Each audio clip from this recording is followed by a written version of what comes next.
राजनीति में कहते हैं कि लोक सेवा से बड़ा जोखिम का काम कुछ नहीं है, क्योंकि इसमें बिना वजह भी तोहमतें थोक के भाव मिल जाती हैं। पूर्व प्रधानमंत्री अटल बिहारी वाजपेयी ने इसीलिए कहा था, वो मौत से नहीं डरते, डरते हैं तो सिर्फ बदनामी से। अटल जी ने पूरा जीवन सद्भाव से लोक सेवा में बिताया। उनके सबसे पसंदीदा सिपाही नरेंद्र मोदी भी शुचिता की राजनीति करते आए हैं। हालांकि नरेंद्र मोदी की आधिकारिक पब्लिक सर्विस की शुरुआत बड़े नाटकीय ढंग से हुई थी। नरेंद्र दामोदर दास मोदी ईश्वરના નામે સોગંદ લઉં છું કે કાયદાથી સ્થાપિત ભારતના સંવિધાન પ્રત્યે હું સાચી શ્રદ્ધા અને નિષ્ઠા ધરાવીશ। 30 सितंबर 2001, Mainpuri, Uttar Pradesh. Beechcraft king air C-90 plane Mainpuri के भैंसरोली गांव के आसमान में उड़ान भर रहा था। अचानक प्लेन में आग लग गई। जलता प्लेन कुछ ही दूर मोटा गांव में क्रैश कर गया।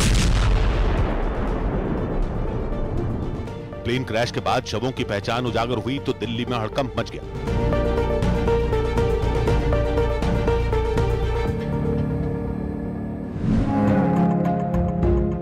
प्लेन क्रैश में कांग्रेस के दिग्गज नेता माधवराव सिंधिया की मौत हो गई थी। उनके साथ प्लेन में सवार सभी 8 लोगों की जान चली गई थी। सभी शवों को पहले आगरा फिर विशेष विमान से दिल्ली लाया गया। प्लेन हादसे में जान गंवाने वालों में एक वीडियो जर्नलिस्ट गोपाल बिष्ट थे। नरेंद्र मोदी से उनका परिचय था। दिल्ली में जब गोपाल बिष्ट की अंतिम यात्रा निकली तो नरेंद्र मोदी वहां मौजूद थे। शमशान घाट पर जब दाह संस्कार हो रहा था तब नरेंद्र मोदी को पूर्व प्रधानमंत्री अटल बिहारी वाजपेयी का फोन आया।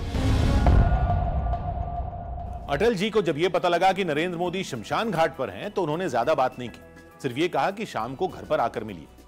नरेंद्र मोदी जब अटल जी के घर पर पहुंचे तो उन्होंने कहा कि दिल्ली में आपका वजन बहुत बढ़ गया है, गुजरात जाइए। अचानक मिले आदेश से नरेंद्र मोदी हैरत में पड़ गए। उन्होंने यह तक कह दिया कि अहमदाबाद में रहने के लिए उनके पास घर तक नहीं है। नरेंद्र मोदी खुद बताते हैं, मैं कई वर्षों से गुजरात में नहीं था।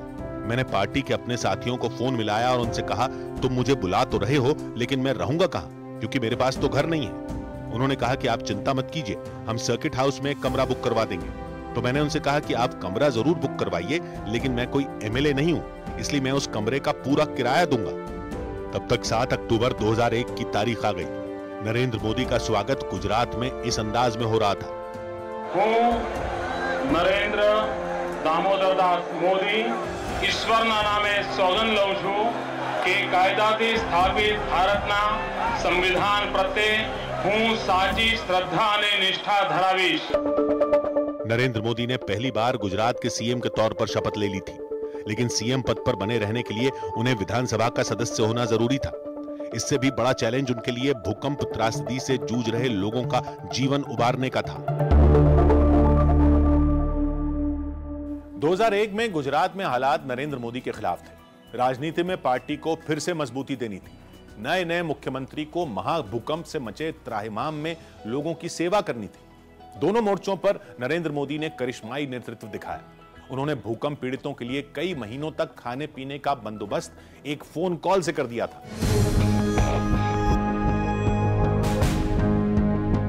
भूकंप ने कच्छ को उजाड़ दिया था। उससे भी ज्यादा लोगों की दिक्कतें अव्यवस्था से थी। कुदरती आपदा ने लोगों का निवाला भी छीन लिया था। नरेंद्र मोदी ने सबसे पहले कच्छ भूकंप पीड़ितों की भूख मिटाने का मिशन शुरू किया। इसके लिए उन्होंने कारोबारियों से राहत बचाव के काम में आगे आने की अपील की। दिलीप देशमुख बताते हैं कि उद्योगपति नुस्ली वाडिया से नरेंद्र मोदी ने क्या कहा था।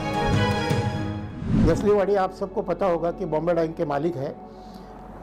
तो उन्होंने कहा कि मुझे क्या करना है आप बताइए। तो नरेंद्र भाई बोले कि मुझे बिस्किट चाहिए गुजरात के लिए। उन्होंने कहा कि कितने दूं बिस्किट। नरेंद्र भाई ने कहा 10 लाख। बोले 10 लाख क्या? तो उससे उन्होंने कहा कि 10 लाख कार्टून। फिर उन्होंने ये कहा कि ठीक है, मेरा पूरा गोडाउन आपका है। विनाशकारी भूकंप के बाद कच्छ में बहुत सारे लोग घायल हुए थे।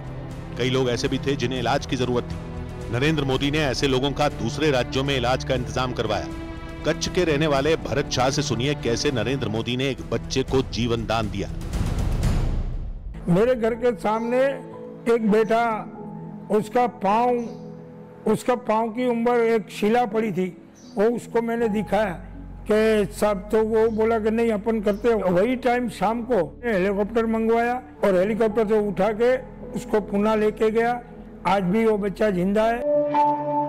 राहत बचाव अभियान के बाद नरेंद्र मोदी ने कच्छ के कायाकल्प का संकल्प ले लिया था।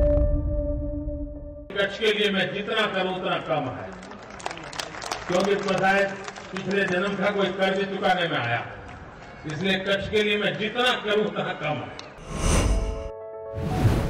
पीएम मोदी पर न्यूज 18 की खास सीरीज जारी है। कल रात 10:25 पर देखना ना भूलें।